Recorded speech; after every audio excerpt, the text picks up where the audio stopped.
The other option is when absolute value of x, let's say, greater or equals to the number, and I pick number 8. Step 1.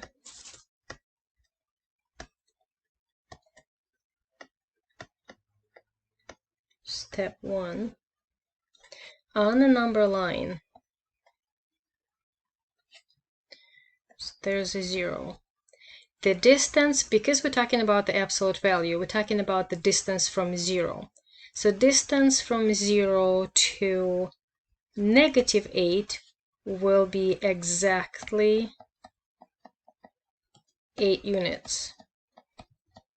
The distance between 0 to 8 will be exactly 8 units.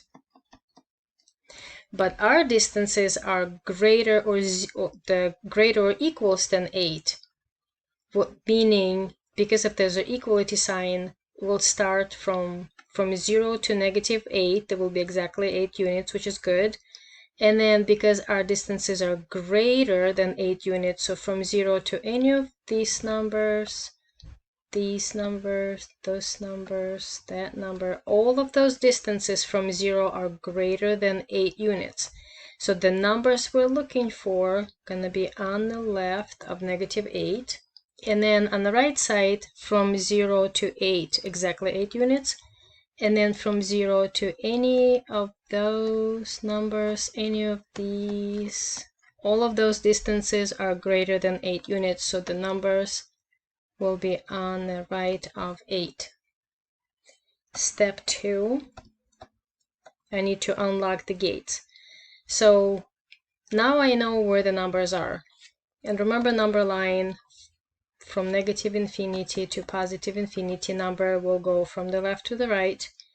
And I need to convert this into inequality. So numbers on the left of -8 will be represented by x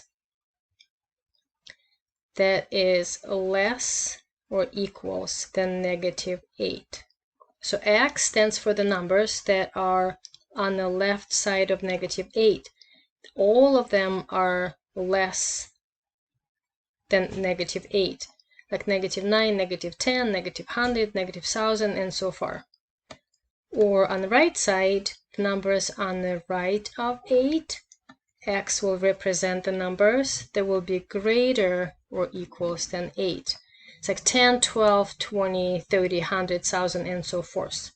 So now I have two statements that need to be written in a solution set. So the step 3,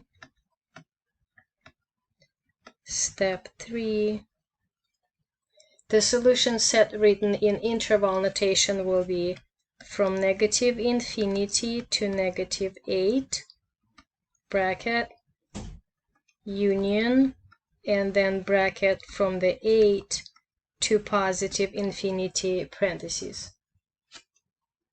We're using brackets because of equality sign in our original inequality.